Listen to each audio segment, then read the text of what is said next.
It is Monday, April 4th, 2020. It is 8 p.m. Pacific Standard Time, and so you know what time it is. It's time for a little bit of coin metal. And it was a semi-virtual get your ass kicked at Jiu-Jitsu Monday. The head instructor came on, and that was cool. I still feel kind of like it's like jiu-jitsu porn. It's like they're doing something that you really want to do on the screen, but you don't have anybody there to physically do it with. You know, so it's like it's kind of like watching porn, you know. But yeah, so I tried to play along a little bit this time, and you know, it is what it is. Hopefully things will change sometime in the near future. I personally believe it will. Only because the economic slowdown itself is having far more drastic impacts on our everyday life than this cold ever did. And I don't care where it came from. I don't give a fuck if it was genetically modified in a lab. I don't care if it was like caught in a fucking Chinese wet market and transferred here to the United States. I don't care about any of that shit. You know what I care about? I care about the fact that people are acting like I've potentially got some sort of fucking hemorrhagic fever while I'm in fucking Home Depot, that they gotta stay 6 feet a fucking way from me, because if I encroach within that 6 feet, they risk some sort of fine or some sort of retribution from the city or the fuck you. What the fuck is that? Fuck you. Should not have that much kind of control, and it certainly shouldn't be having that kind of effect. Like I said, this thing isn't no fucking hemorrhagic fever. We're talking about maybe tens of thousands dead in like 2 months. And when I say tens, I mean like 20,000. That's not a lot of fucking people. I mean, more people died, more people drowned, more people starved, more people ran into a fucking brick wall with their vehicle and died in a fucking vehicular accident. I mean, really, did any of those things stop society as we know it? No.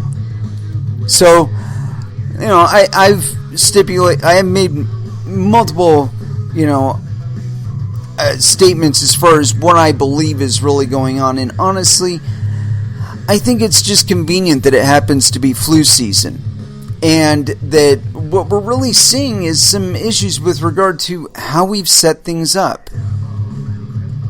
You know, I mean, where we've shipped a lot of our manufacturing to China, and that's been good for the Chinese to some extent. It's been bad for them in a lot of other ways.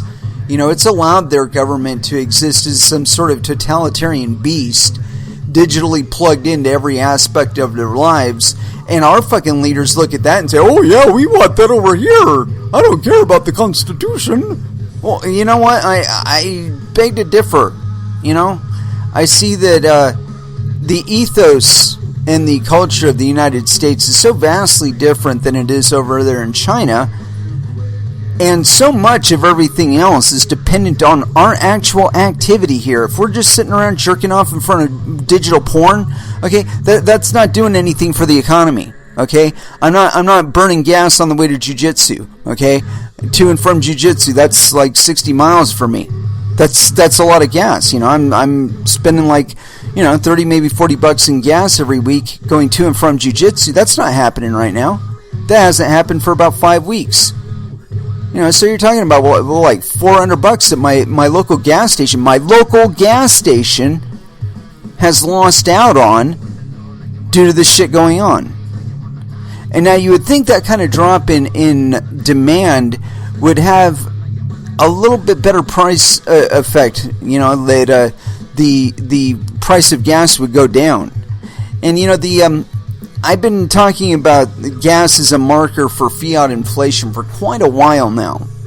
And personally, I believe that with the lack of stuff being shipped from China and the lack of you and me driving, the fucking gas prices should be way fucking cheaper than they are. But they're not. And the reason being is because the drop in demand has also coincided with a vast inflation in the amount of U.S. dollars being pumped into the U.S. economy and the world economy as a whole. And see, the problem with that is that when we start whipping back to actual action, you know, enough economic activity to keep the fucking lights on, when we get to that point, we're going to be paying like $3-4 for a gallon of gasoline, and the price of our everyday lifestyles is going to go up, I would say, probably somewhere in the range of 10 to 30%. Just put a 10 to 30% markup on pretty much everything you buy. And it might be temporary as the economics kind of works its way out. But the thing I fear is that we'll hit some sort of crescendo points where people will just freak out en masse, and then the legislators and shit will just be trying to ram through anything, you know, and then we get some sort of draconian bullshit instead of an actual solution that, you know, of course, comports with the 21st century lifestyle, at least. But, you know, there again, I think that those type of things require actual enforcement. You know, you got to be able to enforce it. You got to be able to extend enough force to be able to get people to comply. And I don't think that exists anymore. Or I think that the reprioritization to enforcement, even that, is not going to slow this shit down. They themselves are going to be paying $10 a gallon of gasoline just as well as you are, or me, or anybody else when it gets there. And I think that's some of the macroeconomic effects of this kind of thing going on that the people that plan this stuff really don't take into account. You know, they don't take into account things like loss in commercial demand from somebody that you're bombing.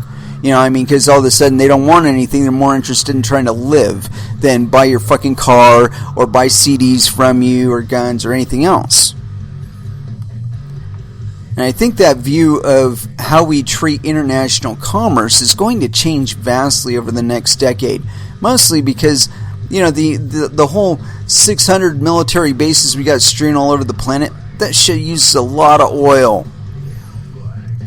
And I mean, I think I read some estimate, it was like 20 or 40%, or some fucking outrageous amount of oil is fueling the U.S. military. So we have what they call the SPR, Strategic Petroleum Reserve. And Obama spent a lot of time tapping that during his administration. Whether or not that was ever refilled, I don't know. But that's supposed to keep our military going for a significant period of time in some sort of economic collapse situation. Well, I think at this point it's going to end up getting too expensive to ship the shit around to maintain the fucking thing. I mean, even if the oil itself is cheap enough to burn, right? The cost of transporting it all over the place to maintain grasp and all that, I think that's going to go away. You know, we saw this go on a smaller scale with the Soviet Union throughout the 90s, and still kind of to this day.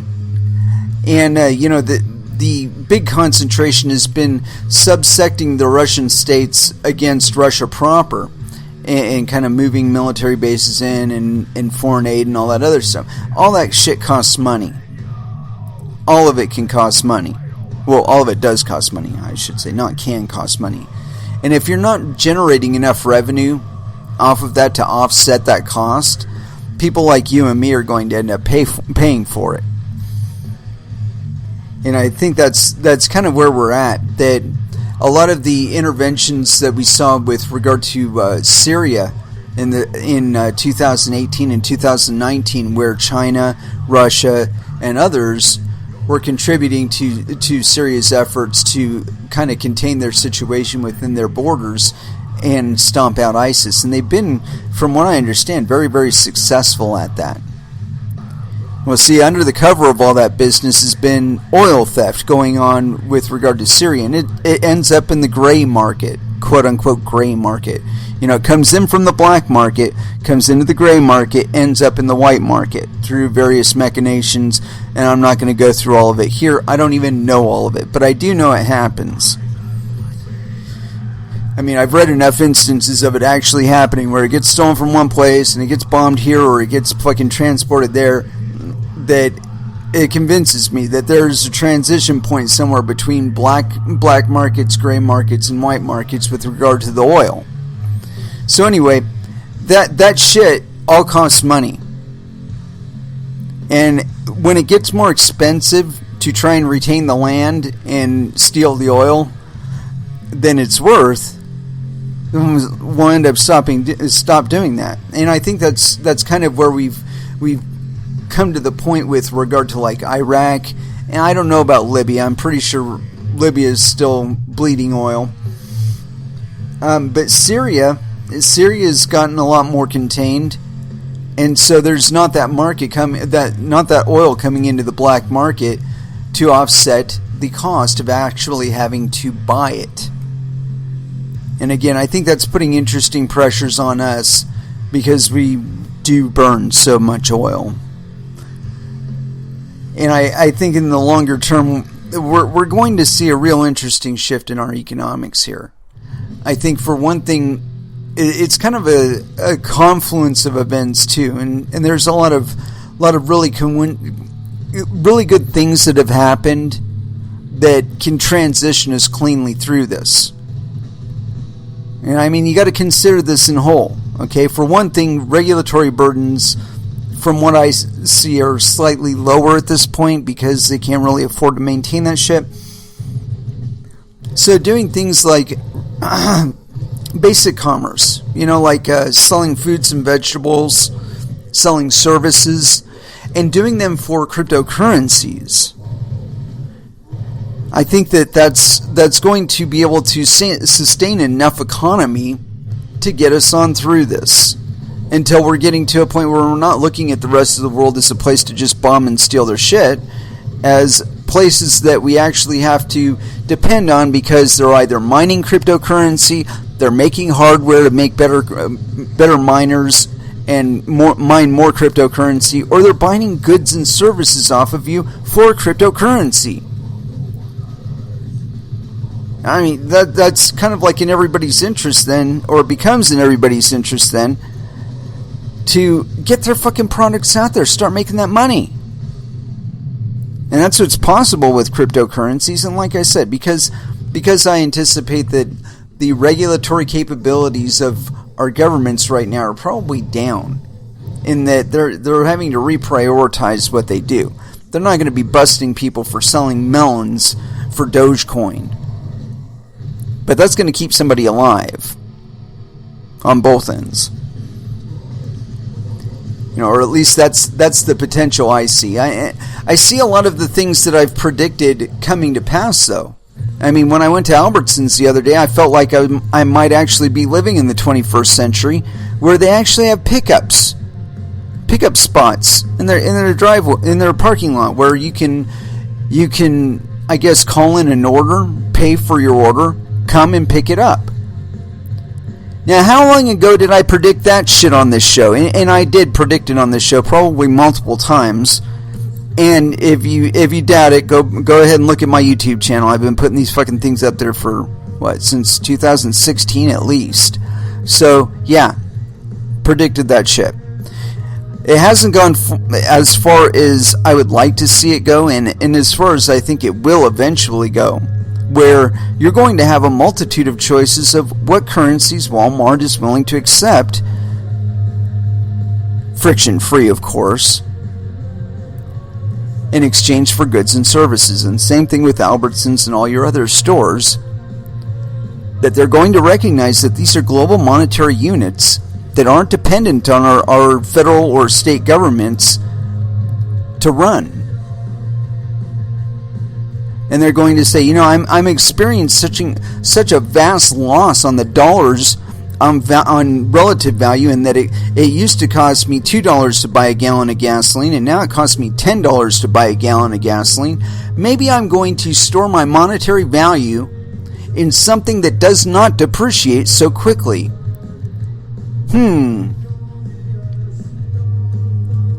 that's where I see the flippening kind of thing happening with regard to cryptocurrency, is that we're going to find ways to be able to transport cryptocurrency in a physical form and be able to reliably transact with it for places that we don't necessarily have electricity, or at least it's sporadic access at best. So we do have to store our cryptocurrencies in a non-digital form,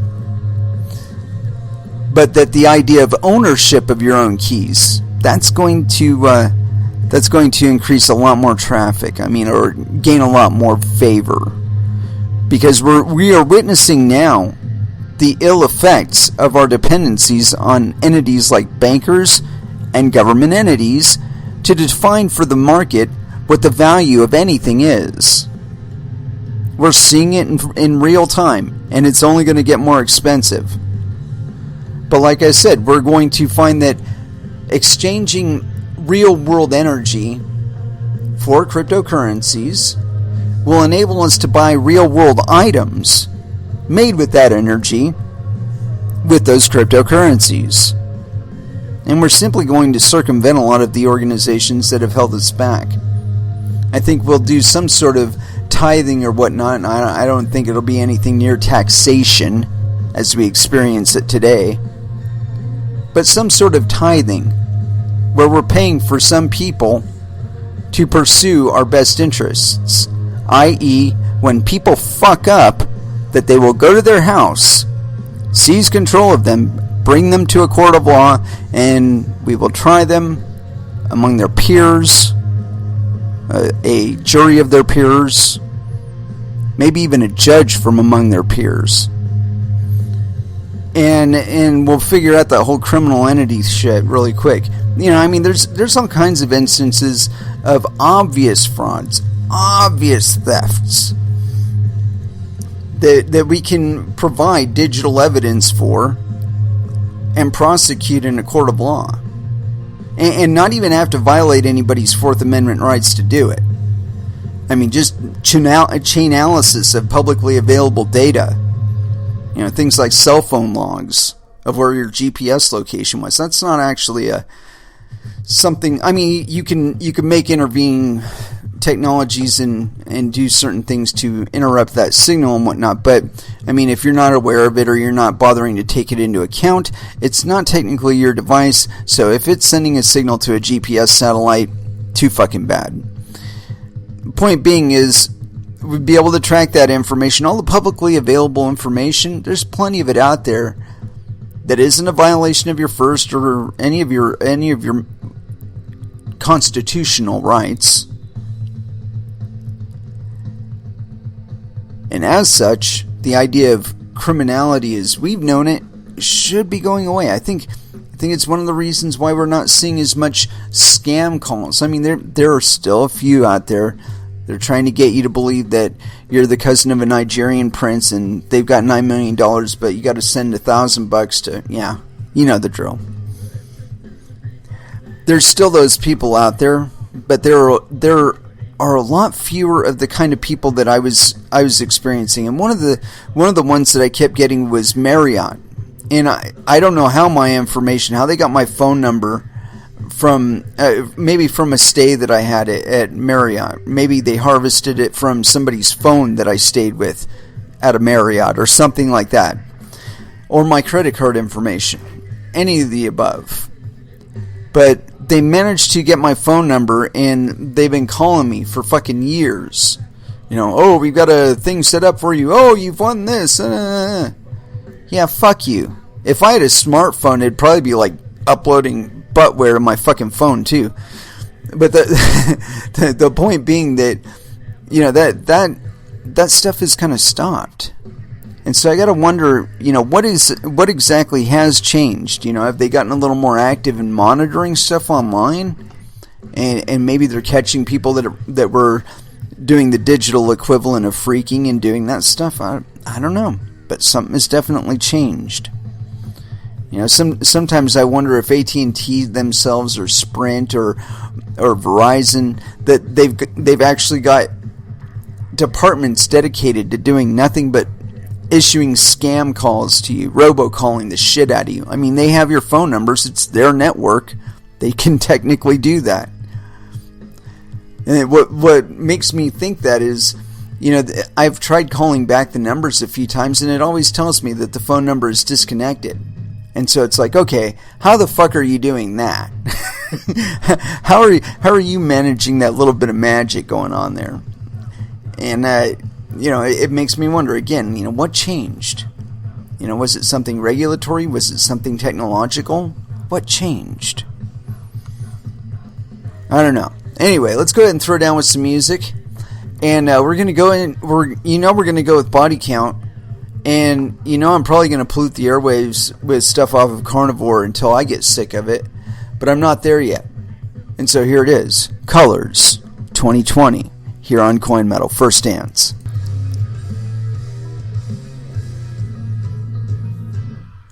And that was 12-Foot Ninja with Coming For You. And so, where we're going to go today, I'm not entirely certain. I got quite a few tabs open, as usual. But a lot of stuff.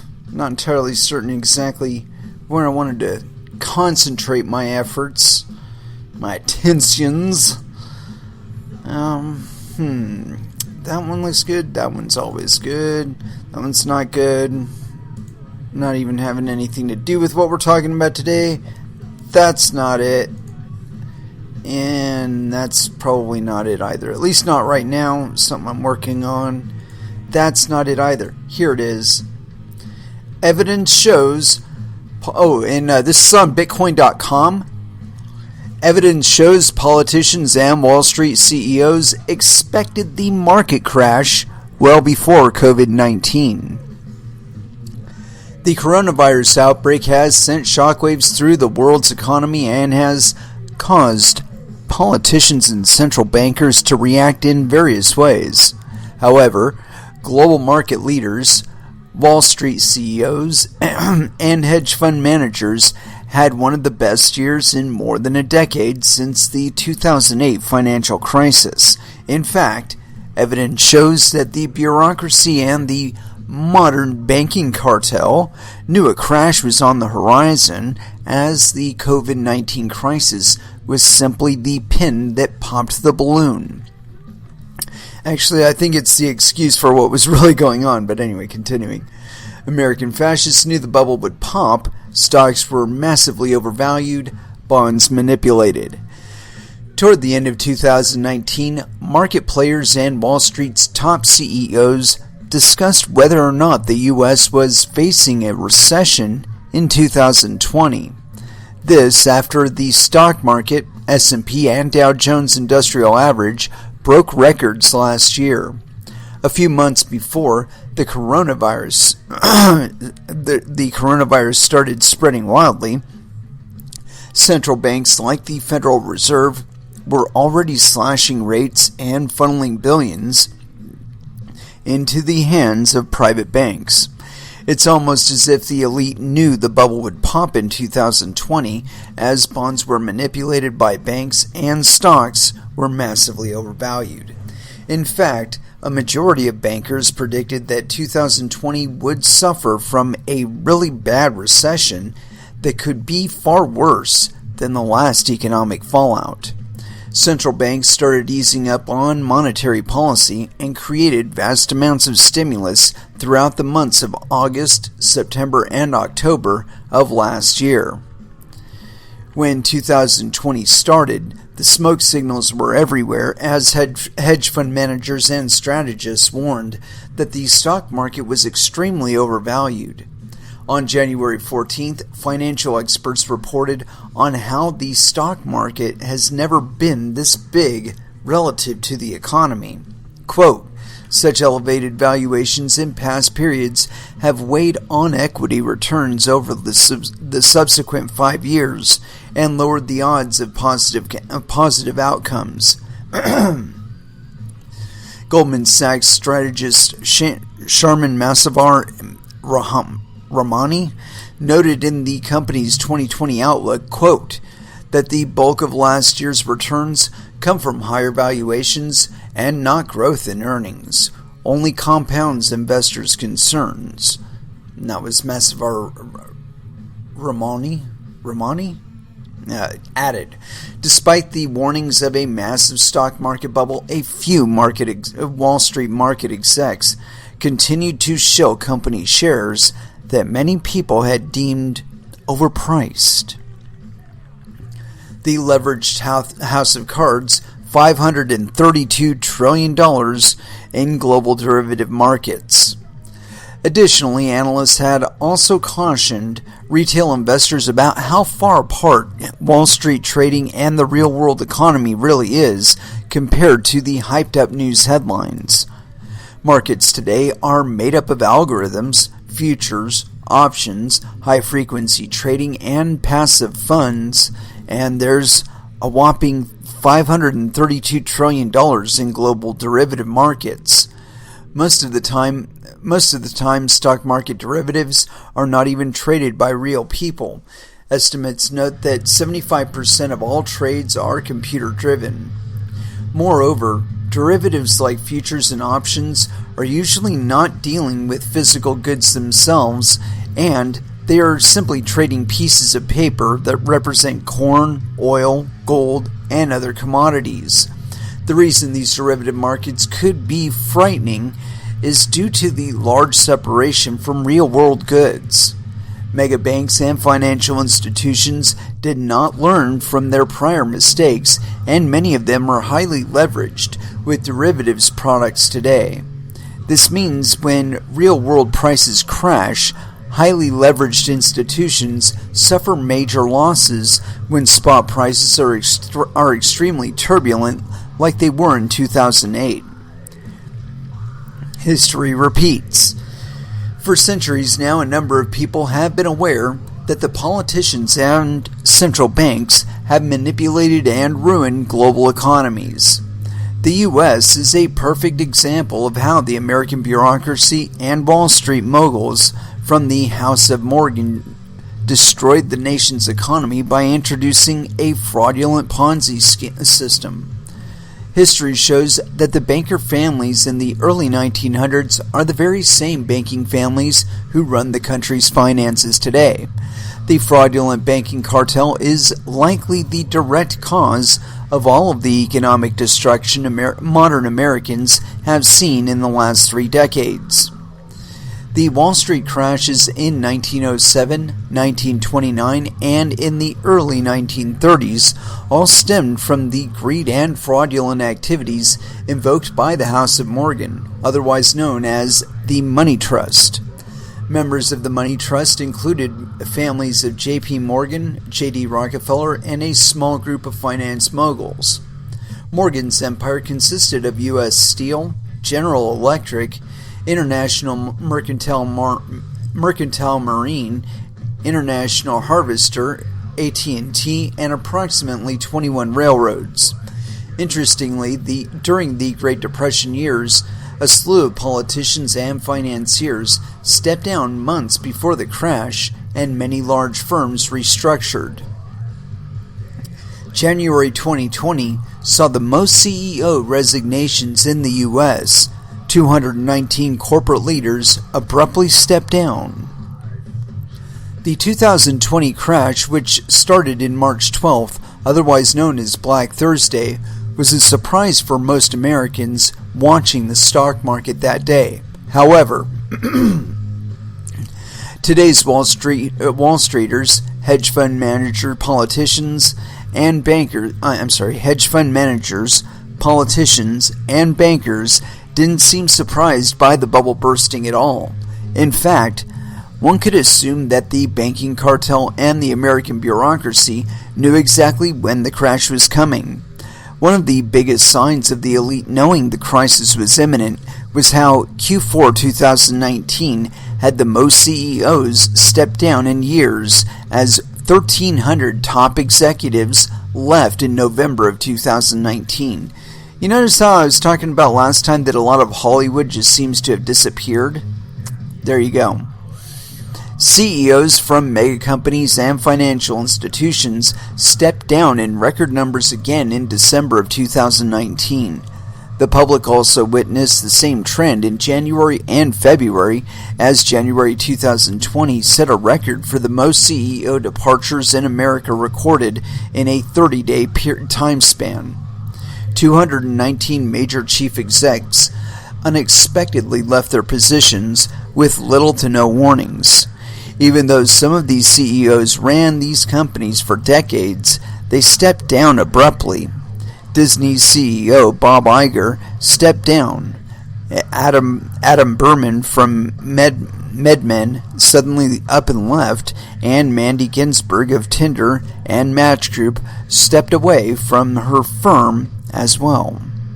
The list of noteworthy CEOs who stepped down is quite exhaustive, but includes people like Hulu's Randy Freer, MasterCard's AJ Banga, IBM's Ginny Rometty, T-Mobile's John Leaguer, Harley-Davidson's Matt Lavanich, LinkedIn's Jeff Weiner, Microsoft's Bill Gates, Salesforce Keith Block, L Brand's Victoria's Secret and Bath and Body Works Pink, Leslie Wexner, and many more well-known chief executives.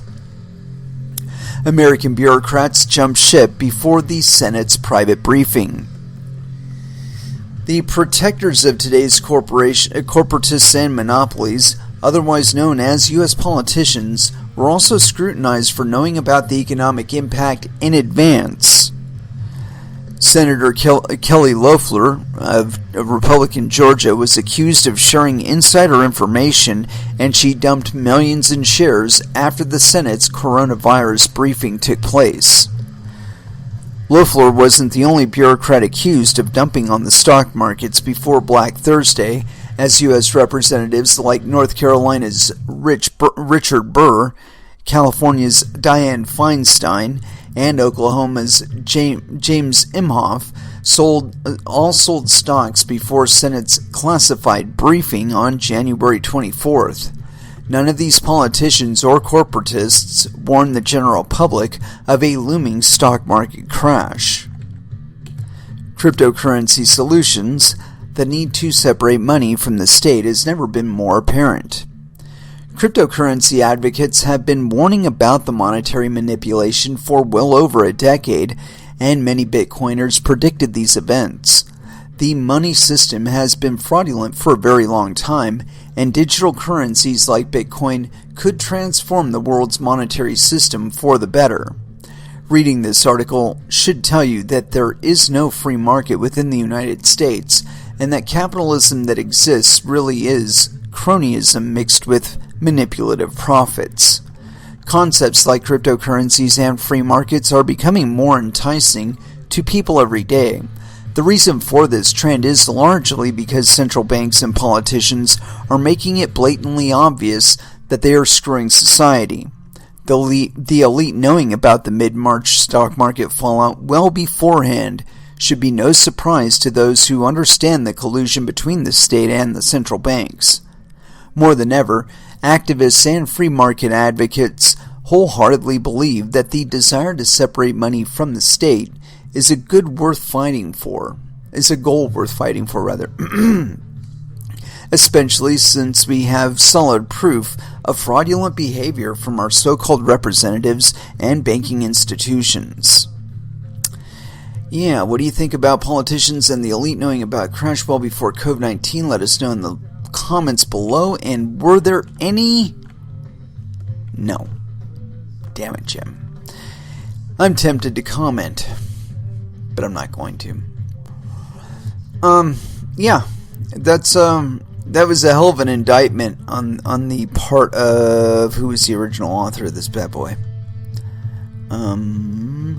Jamie Redmond, and I think Penis, but I'm not entirely sure. So let's go ahead and verify that. Yes, Penis.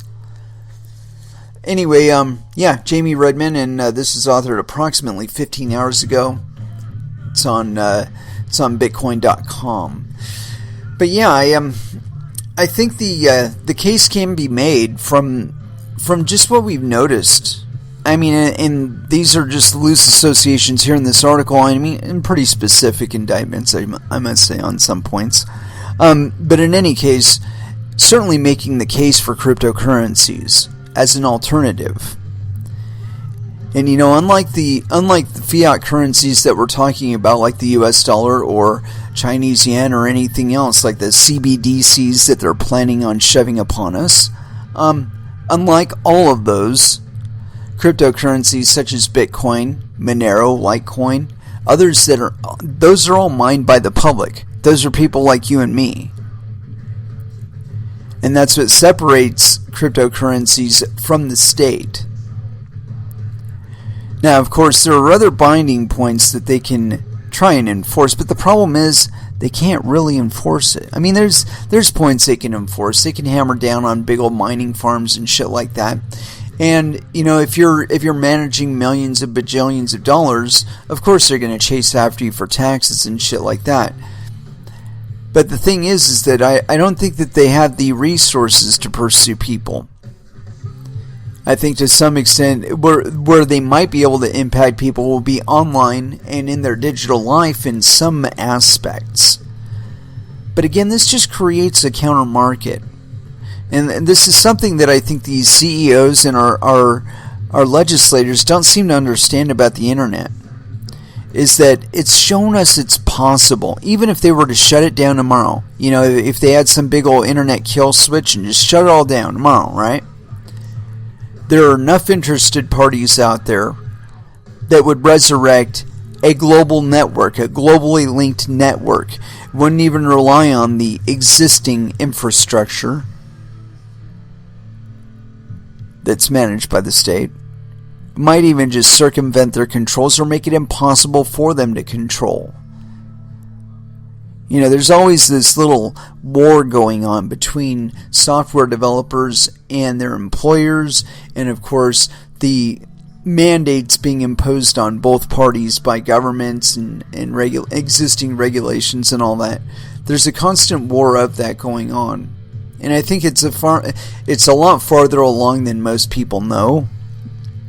In that if at some point or another some switch were to be thrown and people would be getting aggressive or whatever, that things like reestablishing the internet and now with cryptocurrencies and being able to monitor them and regulate them through their code and through our participation in them, it changes the game vastly. And I think that we're coming on to a time when we're just going to have to get into it. It's how it's going to be. Either you're going to use cryptocurrencies that are already existing, or you'll be creating a new cryptocurrency to transact with your friends and family with. But the financial structure, you know, the top-down financial structure that we've been dependent upon for so long, I believe it's dissolving before our eyes. That there are a variety of pressures coming into the market, both lack of demand, shifting demands, shifting manufacturing techniques. You know, I mean, it's not necessary to have a big old fucking manufacturing unit anymore. You could be replacing that with a series of 3D printers, and that technology is improving every day. And I mean, that's almost a purely electricity related thing. You know, I mean, it's not something that you're gas powering. You know, I mean, unless of course you want to talk about the petroleum base of the plastics that you use, but that in itself can change too. But the idea of additive manufacturing instead of subtractive. See, I think that's just like a 180 degree shift in your very mentality. Okay, when it comes to things like climate change, when you look at it from an additive perspective, you're not thinking anymore about how many people do I have to kill to keep us from being, you know, dying because the planet warms up too much and it kills all life on Earth. How many people do we have to kill to make that happen? That's a subtractive mentality. See, I believe with 3D printing and the additive technology there, that's going to readjust our thinking. And we're going to be thinking about what can we add to the ecology of our locality and the planet at large to improve the lifestyles of ourselves and everybody else on it. And every other thing on it. What can we do to improve our technologies and our manufacturing ways? How do we go about improving that so that we're having a lower impact, a lower negative impact on the rest of the world around us? And we're finding out the hard way that a lot of it we're going to be able to replace just in telecommuting.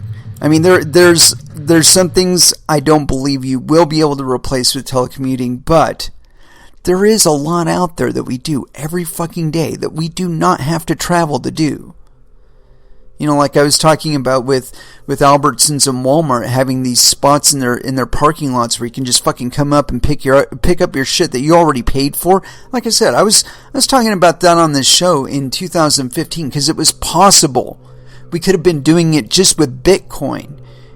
You know, if Bitcoin didn't have a block size limit, we could all be doing transactions really fucking cheap on the Bitcoin network and have completely just kicked out the governments, kicked out the banks, and those entities no longer profiting off of our commerce.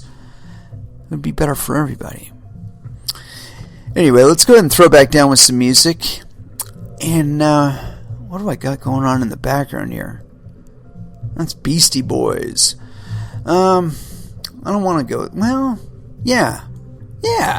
Why not? Let's do that. We haven't been playing enough Beastie Boys on this show, so let's go with my favoriteest song on this album, Sabotage, here on Coin Metal.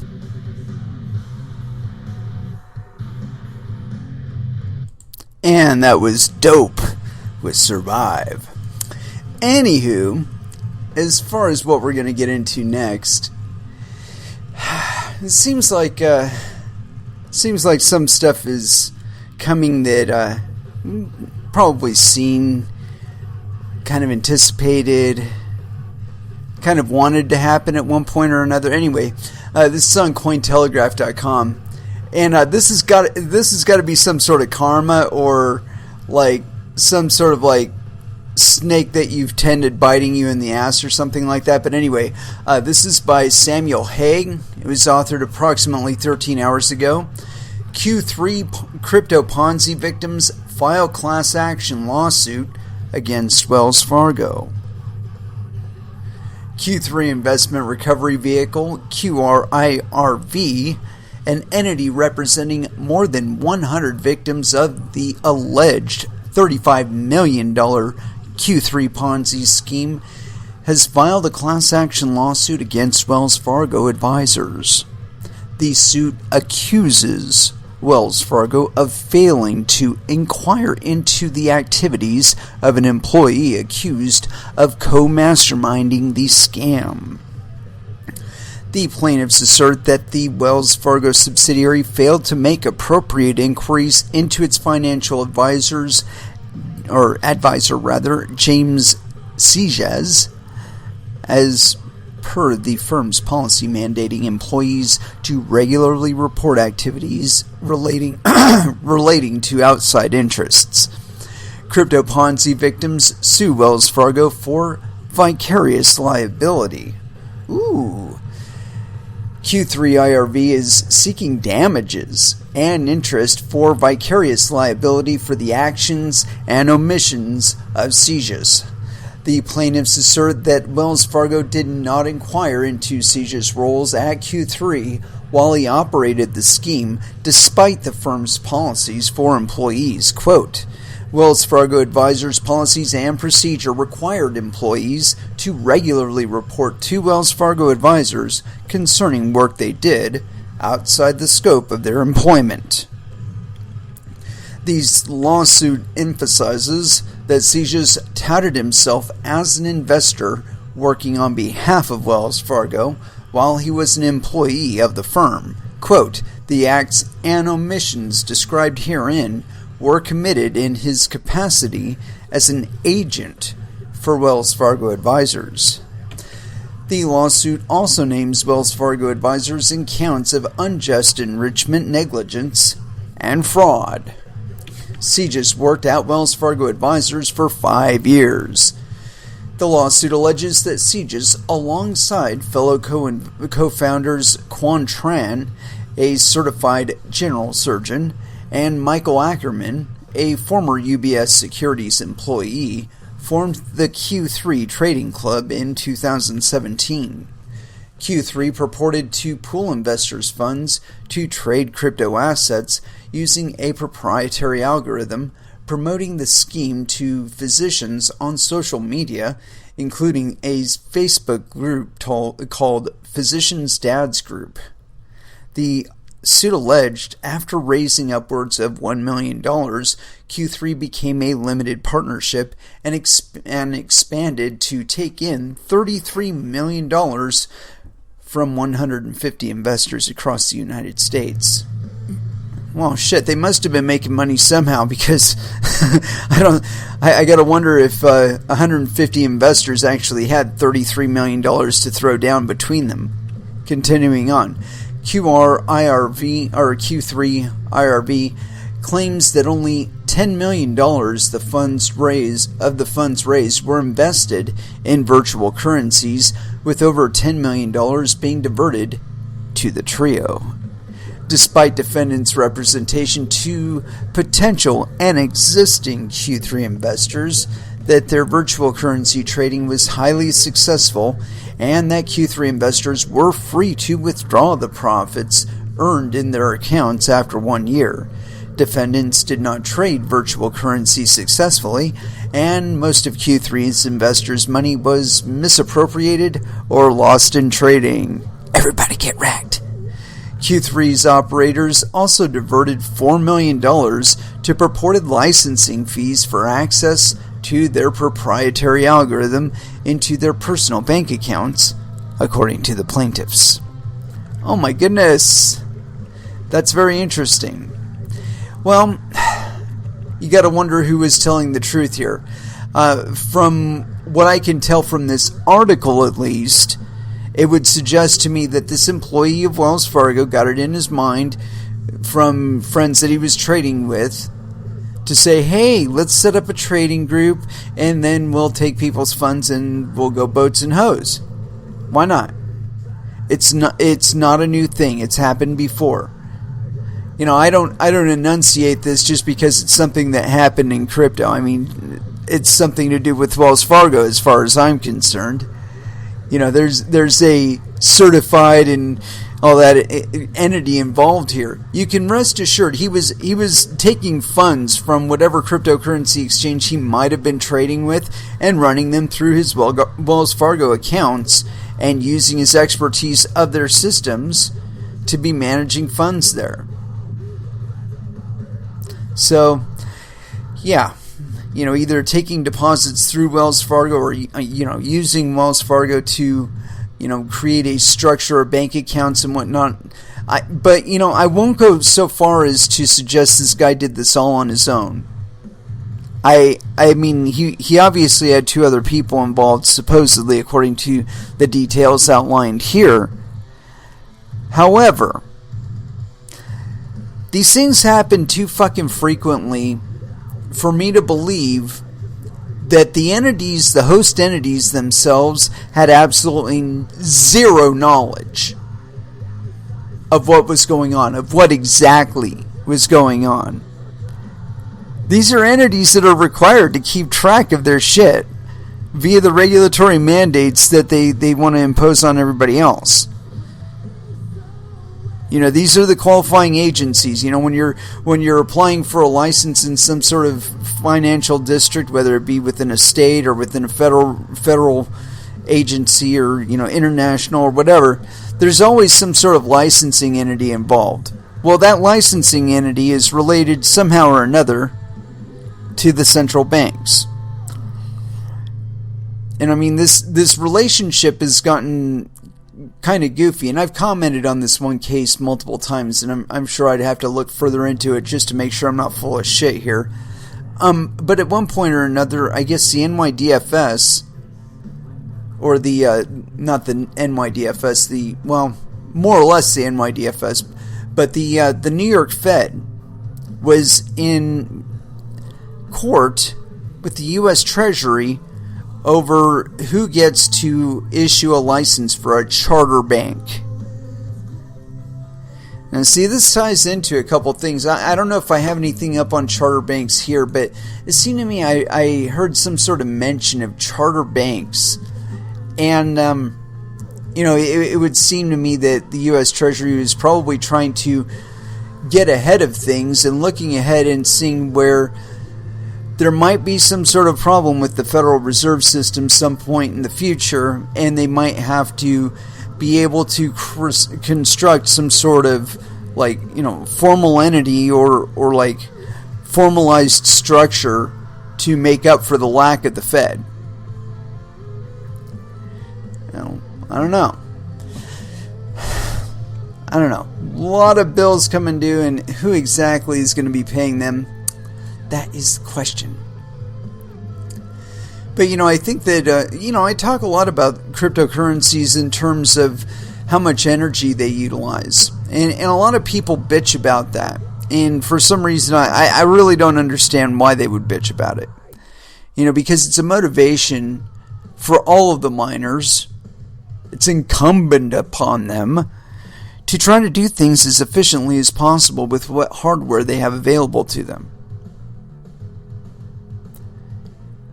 And that's a bonus for everybody, because that means they're going to be shopping for more efficient gear, which means the manufacturers are going to make more efficient gear. And the ones that make the most efficient gear are going to get the most business. That's just how it works. Well, that works out for everybody. And I'm not going to go through the whole litany of why, because I've done it a bazillion times. And if you want to understand more about it, go back and listen to some of my other shows. You may, in fact, hear it. But anyway, as far as what else we got here, we got that. I got this one here, and I'm tempted to get into it because there have been a lot of people that have been trying to push over to streaming services or virtual services as a replacement for what they do, and I see some danger there because we really haven't established what is fair use or abuse of our privacy, or what's necessary as far as what information people other than us actually need, what kind of products we're buying or something like that. If you have a camera that's focused on you and it's catching what kind of products you buy and shit like that, that information, that really shouldn't be privy to anybody else but us. That's the inside of our houses. And there's some entities out there going so far as to talk about monetizing the EEG scans they pick up off of us. Hey, what fucking device do you have around me that is scanning me for fucking EEG? That's what I want to know. Electroencephalogram. That's like taking a digital image of your brain and like your thoughts. Seeing what parts of your brain are active and to what extent. Yeah, that's really information that you want Microsoft to have, right? Give me a fucking break. But they're planning on it. They're planning on using it. And I mean, that's not conspiracy theory or anything like that. That's in their fucking own patent language. So, you pick it up where you want to. You want to believe them. You want to believe me. Whatever. I don't. But the funny part about it is they never talk about exactly how far they want to take that, or like to what realm it's limited within. So like it doesn't say like that it's going to be doing EEG scans and fMRIs of your dome while you're wearing a VR headset, because I mean that might be kind of reasonable then, because it's surrounding your head. And you might be able to interact with the software or whatever through your thoughts. And okay, that's one way. But now, what about like when it's just that I can never remember the sensor for the Xbox that you can have in front of yourself to where you can like wave and whatnot and get it to do things. That's kind of one of the ways that they want to do it. And I just that's extending out into the meat space, And as far as I'm concerned, our interactions with digital devices and whatnot, they should always be optional and they should always be passive, meaning that we choose what we interact with. We choose what we want to click on. We choose where we want to focus our attention, rather than them scanning your brain, figuring out what kind of stimuli is required to manipulate your thoughts, And then that's what you're presented with when a website loads up, is little flashes and little pop-ups and shit of that. But it's perfectly utilized. I mean, it's perfectly possible, like right now. You know? And you see it a little bit with Pandora and these other services where, you know, if there's a live microphone on there, it's listening to you. And so, like, you'll just, like, mention something, and then all of a sudden, you know, the next time you use it, it's popping up some fucking ad of, oh, you want to buy this? Oh, you want to... No. That's, like, such an intrusion on my privacy. It's like, fuck you. I've got a life outside of this fucking device. When I want to use the device, I will pick up the device and I will use the fucking device. Don't be making the device use me in the meantime. That's just bullshit. And like I said, I think there's going to be a time in the not so distant future where we are going to draw that line. You know, and it's not just going to be, you know, through ways that you go about structuring the outlay of your house or whatever, of where you're letting digital devices intrude into and where you're not. You know, that's still optional, but it might not always be. Anyway, this next one here I got on Cointelegraph here. Marie Hewlett is the author, so no penis. And this one was authored on March 27th, so it is a little bit of a step back, but I think it is noteworthy because I keep telling you guys, watch out for your own bunghole. Well, this is exactly why. Bitcoin scams continue to exploit COVID-19 chaos in the UK. Following a warning from the national watchdog earlier this month, regional authorities across the United Kingdom say Bitcoin scammers are using the coronavirus crisis to hoax citizens. In a series of consumer fraud alerts published throughout March, Manchester City Council and the counties of Pembrokeshire and Norfolk echoed the Financial Conduct Authority's caution against sophisticated and opportunistic cryptocurrency-related schemes operating during the pandemic.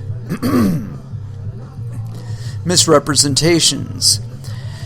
The three regional authorities identify a range of tactics adopted by Bitcoin scams to take advantage of the social disorientation and anxiety created by the media amid the public health crisis. Do you imagine, I would say? Manchester City Council warns against, quote, fraudsters purporting to be from a research group that mimic the Center for Disease Control and Prevention, CDC, and World Health Organization, WHO. They claim to provide the victim with a list of active infections in their area, but to access this information, the victim needs to either click on a link which redirects them to a credential stealing page, or make a donation of support in the form of a payment into a Bitcoin account. Similar schemes claiming to offer up-to-date infection tracking data and soliciting payments in Bitcoin are identified on all three regional government sites. Meanwhile, the FCA has emphasized the high return investment opportunities, including investments in crypto assets, may be repurposed to take advantage of the current pandemic. Pandemic opportunism. As previously reported, crypto-related scams have been operating on both sides of the Atlantic during the COVID-19 outbreak. In mid-March, the United States Commodities Futures Trading Commission highlighted that fraudsters may be exploiting the crisis in order to add credibility to their scam schemes or manipulate emotions. Misrepresentations of the WHO and fraudulent appeals for donations in cryptocurrency, as well as new ransomware called COVID Lock, have also been identified by cybersecurity researchers. Interesting. Gotta watch out for your own bunghole, man. It's a rough world out there, and people are gonna be trying to get to it. You know, I mean, it's it's going to be fucking interesting. You know, you might want to be considering taking some funds off of exchanges and out of bank accounts and whatnot, because might be having a bumpy ride.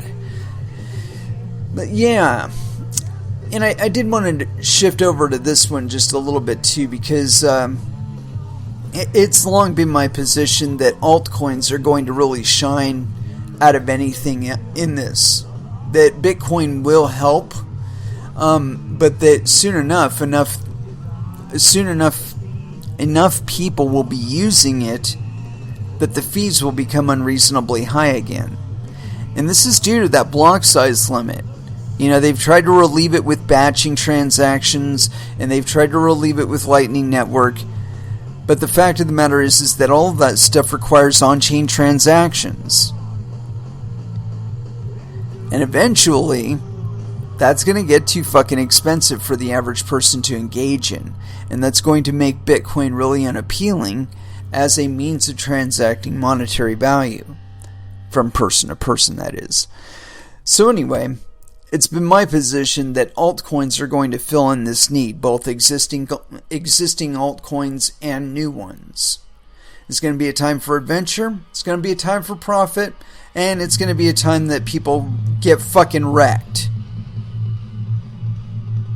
Make no mistake, crypto is a fucking full contact sport, kids. And you know, we like to pretend it's all safe because the shit ain't going all violent up and down and whatnot. But, you know, I've watched coins go up 400% in 15 minutes. And you watch it and you're just, ah! And you would have never caught it. You'd have never caught it, especially if you didn't already have a sell order lodged in that fucking book like 2 months beforehand that nobody even bothered to care about when it went through it. Because it wasn't like a major buy or sell wall or anything like that. And you catch it. But it's like, you would hit those like once every like 15 or 20 minutes, depending on how thickly you had your coins distributed. Even if you were just trading on Bitcoin versus US dollars. And I really believe that volatility is going to return. But it's only because there's a shit ton of fiat currency out there right now. And it's wanting to find safe places to hide. And limited commodities such as Bitcoin and proof-of-work cryptocurrencies that the public mines, that's going to be really appealing, I believe. But altcoins. Anyway, continuing on. This is on Cointelegraph, and it's by Ting Peng. And let me check and verify here. It looks like maybe... God damn it. Ting... This person has long hair and has covered their mouth, so I'm going to say no. No penis. I don't care if you do have one. Anyway, this is authored 5 hours ago. A major Chinese mining pool drops out of BTC mining race looking to altcoins. Although the Bitcoin hash rate has increased 33% in the last 48 hours, the mining industry still faces uncertainties. This has left Bete mining pool, or Bate mining pool, one of the top Chinese pools, with no choice but dropping out of the mining race. According to local blockchain media on April 6th, Chinese mining company Valarhash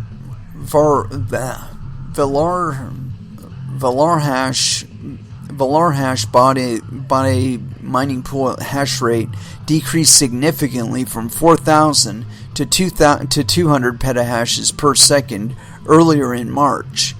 The pool decided to leave the Bitcoin mining business and possibly move into altcoin mining in the near future. I wonder if they shift over any of that hashing power over to BSV. Because there was a shit ton of unaccounted for hashing power on the BSV network that popped up. Same thing with, it seems like Bitcoin Cash had the same thing not too long ago too. Anyway, continuing on. Over 9% of Bitcoin hash rate used to link to Valarhash. Valarhash launched 2 Bitcoin mining pools, Bytepool and 1T Hash, along with Bitcoin cloud mining platform 1T Mine and mining farm management software, Nelson, in July last year in Sichuan, China. Bytepool and 1T-Hash reportedly account for over 9% of the total Bitcoin network hash rate back in their prime. While 1T-Hash currently ranks number 8 as of press time, it's likely that Bytepool will transfer to the majority of its leftover hash power to 1T-Hash, says the report. Yeah, looks like F2 Pool is way up there. Impact of pandemic on China miners. As Cointelegraph reported a couple of days ago, more than 40 established mining operations were forced to shut down due to the price drop of Bitcoin and unprofitable mining equipment business. I think that's like a temporary aberration. That we'll see this fluctuation where it's, we're looking at plus 6% today. So, really, what do you want? Ethereum miners were up. they were, if they were market selling their coins. Damn, I got a fucking crab in my throat. Ethereum miners, if they were market trading their coins, they're up 17% on the day. So, you want to tell me they're hurting? EOS, it's 14.2% according to the chart I'm looking at here. So, yeah, I am expecting that there is going to be a shift in interest from not just, I think we'll see more interest in Bitcoin proper, but that again, it will get very, very expensive to transact on chain, and that's going to make it unappealing for a lot of people.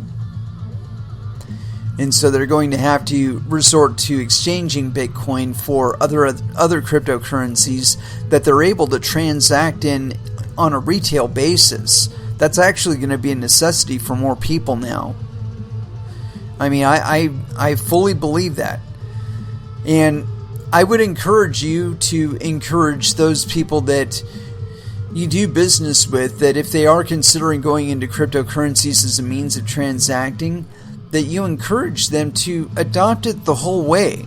That if they're going to take responsibility for their monetary value like that, that they may want to consider holding on to it until it's worth more money. In relative terms to the US dollar, that is. Because these coins that are of limited issuance, they are going to go up in relative value in US dollars. Just because the energy demands for mining on a global basis is going to be providing us with real-world feedbacks that we need to evaluate something on a global level. That's really what Bitcoin offers us, and it's something that you can't get from a CBDC or a central bank issued currency. You can't get it from that, because they always have a manipulation point. They can always be adjusting the exchange rate according to their terms within their systems. And you can rest assured that even if they're doing shit on chain, that they could be monkeying around with it in the background in ways that you don't even know. They could be having inter bank operators markets between themselves, where they're clipping profit between themselves before they're allowing you to profit. And that's just not a position that we should be keeping these people in. They need to be doing some fucking work. They've gotten to sit around for way too long. But anyway, let's go ahead and throw back down into some music. And as far as where to go, I got some Within the Ruins going. And that's a band that I got a little bit of their music, and I play it as often as I can, but certainly not enough. And so I keep playing Elite. I love that song. Let's go with Solace here on Coin Metal.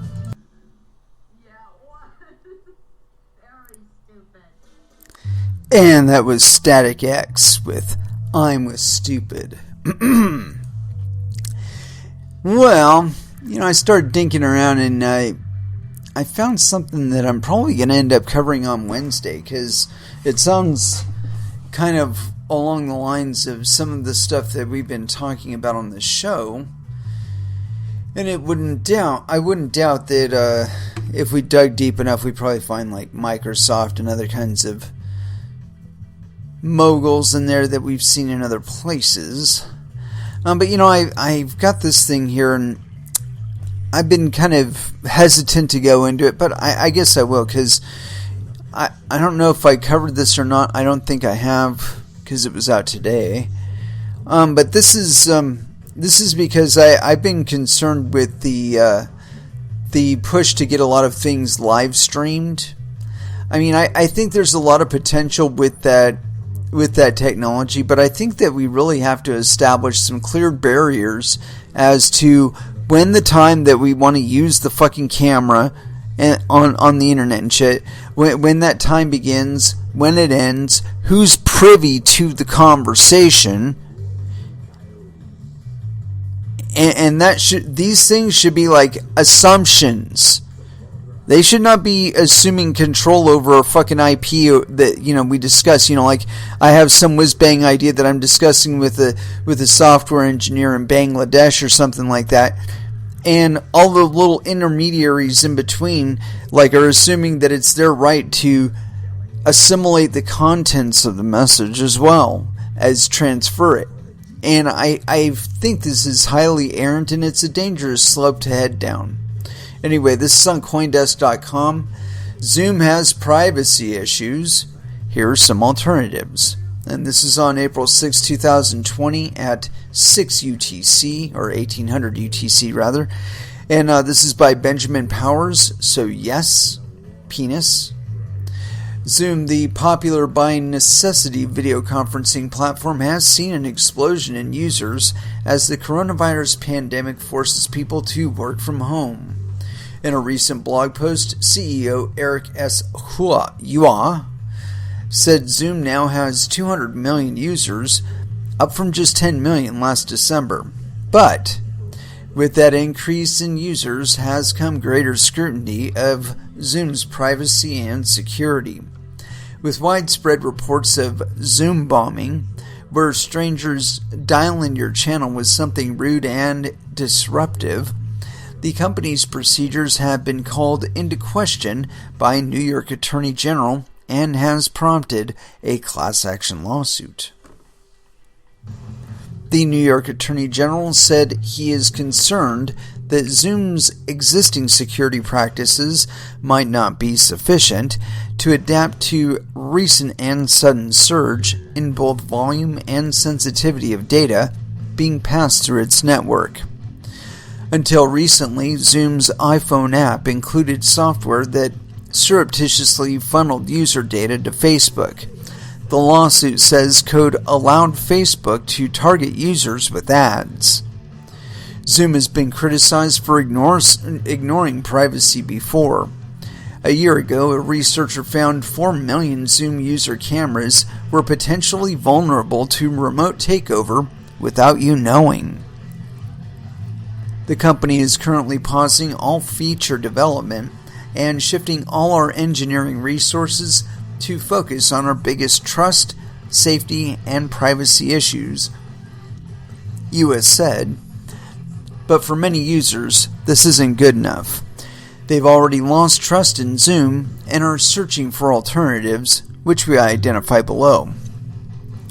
Despite its ease of use, Zoom does not seem to take privacy seriously, said Ruben Yap, Zcoin project steward. Despite claims that Zoom's video calls are, quote, end-to-end encrypted, this isn't actually the case. E2E encryption means that even Zoom should not be able to view the contents of the videos or the calls. Instead, all Zoom provides is transport encryption, meaning that it is secured to the extent that outsiders cannot intercept the call and view it. This still means that we have to trust Zoom to not read or leak this info. Given its track record, I don't have high hopes, Yap said. Yov Degani, the founder of My Privacy, an app that bundles privacy protection tools such as a VPN and a password manager, said there are several privacy and security issues with Zoom. Because meetings can be recorded and uploaded to the cloud, which is not secured, people who are not on the meeting can get a recording, like your boss, for example. Also, organizers can receive a text file with the transcript of the meeting call. There's a feature available to the meeting's host called Attendee Attention Tracking, said Degani. It allows the host to monitor participants' computers and see if someone is not active in the Zoom call for more than 30 seconds. See also how to protect your online privacy while working from home. I guess that might be something to check out. You may not be officially active if say you put the Zoom window in the background and play some game or read some post on Facebook. Degani said some bad guys are taking advantage of the situation, and there are dozens of websites with the name Zoom that all of a sudden appear in search results and advertising and are used for phishing. Locking down your video. Several people who build and develop privacy-oriented tools recommended Jitsi as a more secure alternative to Zoom.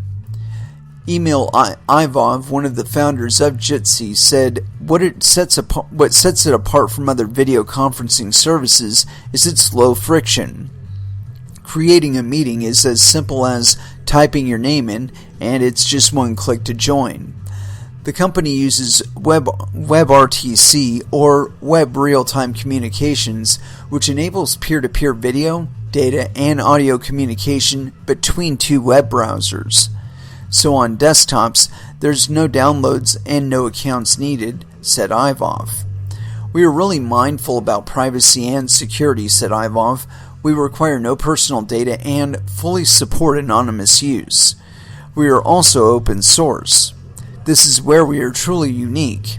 If you have any concerns about how we run our service, then you can just go around and run your own. It takes only 15 minutes. Being open source also means anyone can scrutinize its software. Because Jitsi does not feature end-to-end encryption. Oh, okay. For now, this is simply not possible with WebRTC, although the whole community is looking into the problem, and we are hoping there will soon be solutions, said Ivov. For the time being, however, all your data is encrypted in flight using DTLS-SRTP, a protocol which allows encryption and ensures message authentication and integrity as per the WebRTC standard. None of your media content leaves your computer unencrypted. Jitsi is one of the more secure alternatives, and another is Whereby. One big drawback: users are limited to 4 meeting participants in the free version. The pro version of Whereby is $9 per month and allows up to 12 participants per room in up to 3 meeting rooms. Other one-to-one alternatives include FaceTime, which does have end-to-end encryption, as does Signal, the privacy-focused messaging and call app. Quote, products and services can be built to be both convenient and to protect privacy by design at the back end, says Roland Chai, CEO of IoTex, a Silicon Valley company that develops privacy-protecting smart devices. Quote, then you don't have to worry about whether or not you trust a centralized party because it is built in what can and can't happen with your data, returning control to the consumer. Blockchain-based key issuance allows for true end-to-end encryption without having to trust a central provider to not keep a key for themselves. Take all this into account, and it's just one more indicator that yes, that meeting could probably be an email, as long as it's one sent securely, that is. Yeah. That is definitely something that should be keeping in mind. You know, if it's going through Google, Google's keeping a copy of it. You know, I mean, if you're keeping a copy of it, Google is keeping a copy of it. And, you know, you might not want to be sharing all that about the people that you're involving in your conversations. So, you know, it kind of behooves you to take a look around, see what else might be available. I mean, Zoom here obviously is probably not a candidate, as they seem to be kind of cavalier about your privacy. And I'm a big proponent of privacy. I believe it's possible in the digital era, and I believe that it's up to us to define exactly what kind of data we want to be giving to other people and when we want to do it, under what terms we want to do it. It should not be up to a government, and it shouldn't be up to Zoom to be determining what they want to do with it. I mean, what if you accidentally leave Zoom on and, like, you have sex with your wife or your girlfriend or somebody else, you know, some girl or guy that you hook up with or whatever, and all of a sudden that's on there? I mean, shit. What if you wanted to have a political career? What if Zoom doesn't like your political stances and says, hey, yo, remember back in 2020 when you had sex with so-and-so? We got a full copy of that, and we'd rather you not do what you say you're going to do. And if you do it anyway, we're going to release it to the public. I know, sounds kind of crazy, right? But I mean, when you take into account things that we hear about where school administrators are getting in trouble because it's found out that they're watching students through the laptops that the school loans them, and some of which did not know that they were being filmed, and, you know, they were doing what they normally do in their bedrooms. I mean, that's such a gross violation of the Fourth Amendment. It's beyond me why people would do that to one another. It saddens me that people would do that with this kind of technology. It's completely inevitable. But what we need to be doing is the carrot and stick approach, where we provide a stick. Say, yo, if you're crossing this border, we're going to hammer down on you because this is unethical, it's immoral, and fuck you. But then we got to be providing an incentive where we're given a premium for those times when we do interact with Facebook. It should be a privilege that they get our time. Our time should be very, very valuable to them. It is very, very valuable to them. I mean, really, you know, these people talk about UBI, but they don't talk about who provides it. Now, what if it was them? What if they were the providers of that old UBI? You know, where big whoop-de-doo, they're making, you know, $1,000 an hour off of watching YouTube videos. You're making $200. I mean, you're getting some sort of cut out of it. You know what I mean? And I think that the way we've been treated, where they're the only ones making money off of our shit. You know, they've created these little markets where they get to trade around our influence and trade around our data and all that other shit. And they get to benefit off of that. Not you. No. You're just a monkey on the end of the camera. You're a data provider. You know, you're just like a big nipple that the fucking camera and the microphone are sucking on. And get that milk. Get that money. And that to me is a really, I don't know, it's kind of a sociopathic view, you know, that we should be used like that. Because the thing is this medium, the internet, it provides for so much more. So it's so much greater interface that we could be focusing our attention on, but instead we want to turn the fucking planet into like a maximum security prison or something like that. And I think that focus is going to get a big old fucking finger poked in it pretty damn soon, where people are just getting sick of that kind of intrusion on their privacy, and they're saying, look, I want some fucking me time away from you, away from the rest of the planet. It's entirely possible within the enclosure of this room, and so I'm going to stop your intrusion into that room, into this building, into this area, and that will be a private place. But I don't believe that we should have to pay for privacy. I believe that the right to privacy should be the default assumption, and the ability to decide to whom and with whom we'd like to transact should be exclusively ours to determine. It certainly would put a greater value on it. I think that that's one of the aspects of choice that people just kind of gloss over. They assume it's something that you want to acquire from other people, right? Rather than allowing for other people to create. Other people create, other people make more. I know it's a bigger conversation that we really don't have time to get into this evening. I don't know. I keep coming back to it though, that the mediums that we have available, they're so much bigger than just bits of data. It's how you use the data and what you're putting it to that really matters. If they're the ones that are providing you with the choice, what value is the choice that you make? It's just a reflection of what they wanted you to do. So of what value is it? It's not providing anything unique to the market.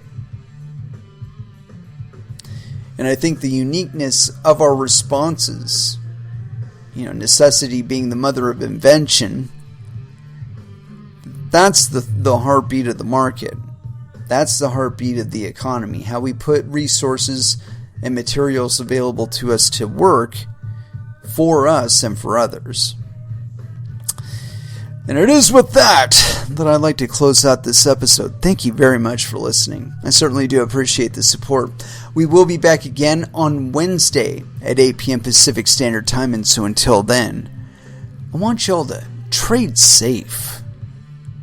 Do your homework. And watch out for your own bunghole, because nobody else is going to do it for you. And as far as our last dance is concerned, I've been dying to play this all night, and so here it is. Death Clock, The Gears, Last Dance, here on Coin Metal. Thank you again for listening, and you all have an excellent evening. Good night.